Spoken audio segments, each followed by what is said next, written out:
गरुड़ और विष्णु की पौराणिक कथा। ऋषि कश्यप की कई पत्नियां थीं, जिनमें से 2 वनिता और कद्रु थी। ये दोनों ही बहनें थीं, जो एक दूसरे से ईर्ष्या रखती थीं। दोनों के पुत्र नहीं थे, तो पति कश्यप ने दोनों को पुत्र के लिए एक वरदान दे दिया। वनिता ने 2 बलशाली पुत्र मांगे, जबकि कद्रु ने 1000 सर्प पुत्र रूप में मांगे, जो कि अंडे के रूप में जन्म लेने वाले थे। सर्प होने के कारण कद्रु के 1000 बेटे अंडे से उत्पन्न हुए और अपनी माँ के कहे अनुसार काम करने लगे। दोनों बहनों में शर्त लग गई थी कि जिसके पुत्र बलशाली होंगे, हारने वाले को उसकी दासिता स्वीकार करनी होगी। इधर सर्प ने तो जन्म ले लिया था, लेकिन वनिता के अंडों से अभी कोई पुत्र नहीं निकला था। इसी जल्दबाजी में वनिता ने एक अंडे को पकने से पहले ही फोड़ दिया। अंडे से अर्ध विकसित बच्चा निकला, जिसका ऊपर का शरीर तो इंसानों जैसा था, लेकिन नीचे का शरीर अर्धपक्व था। इसका नाम अरुण था। अरुण ने अपनी माँ से कहा कि पिता के कहने के बाद भी आपने धैर्य खो दिया और मेरे शरीर का विस्तार नहीं होने दिया, इसलिए मैं आपको श्राप देता हूँ कि आपको अपना जीवन एक सेवक के तौर पर बिताना होगा। अगर दूसरे अंडे में से निकला उनका पुत्र उन्हें इस श्राप से मुक्त ना करवा सका, तो वह आजीवन दासी बनकर रहेंगी। भय से वनिता ने दूसरा अंडा नहीं फोड़ा और पुत्र के शाप देने के कारण शर्त हार गई और अपनी छोटी बहन की दासी बनकर रहने लगी। बहुत लंबे काल के बाद दूसरा अंडा फूटा और उसमें से विशालकाय गरुड़ निकला, जिसका मुख पक्षी की तरह और बाकी शरीर इंसानों की तरह था। हालांकि उनकी पसलियों से जुड़े उनके विशालकाय पंख भी थे।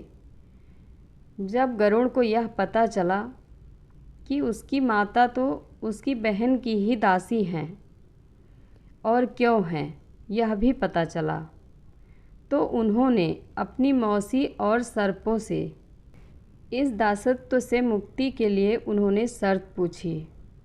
सर्पों ने वनिता की दासत्व की मुक्ति के लिए अमृत मंथन से निकला अमृत मांगा।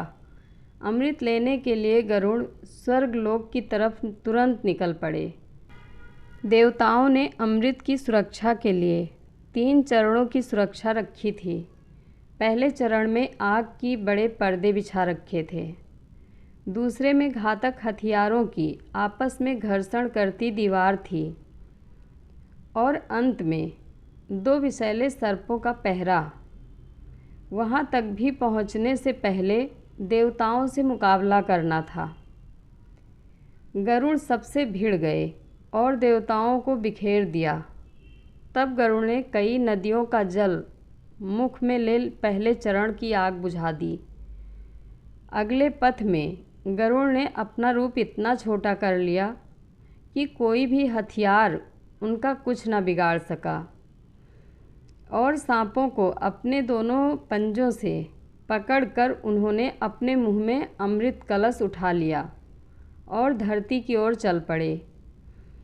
लेकिन तभी रास्ते में भगवान विष्णु प्रकट हुए और गरुड़ के मुख में अमृत कलश होने के बाद भी उसके प्रति मन में लालच न होने से खुश होकर गरुड़ को वरदान दिया कि वो आजीवन अमर हो जाएंगे। तब गरुड़ ने भी भगवान को एक वरदान मांगने के लिए बोला, तो भगवान ने उन्हें अपनी सवारी बनने का वरदान मांगा।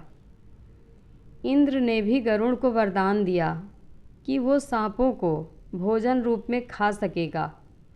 इस पर गरुड़ ने भी अमृत सकुशल वापसी का वादा किया।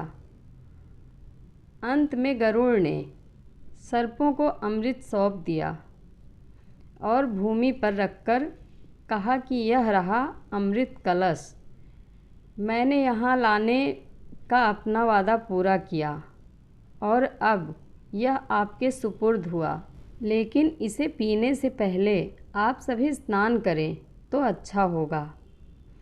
जब वह सभी सर्प स्नान करने गए तभी वहाँ अचानक से भगवान इंद्र पहुँचे और अमृत कलश को वापस ले गए, लेकिन कुछ बूंदें भूमि पर गिर गई जो घास पर ठहर गई थी। सर्प उन बूंदों पर झपट पड़े, लेकिन उनके हाथ कुछ न लगा। इस तरह गरुड़ की शर्त भी पूरी हो गई और सर्पों को अमृत भी नहीं मिला। जय श्री हरि। कथा अच्छी लगे तो कमेंट बॉक्स में अपनी राय ज़रूर दें। धन्यवाद।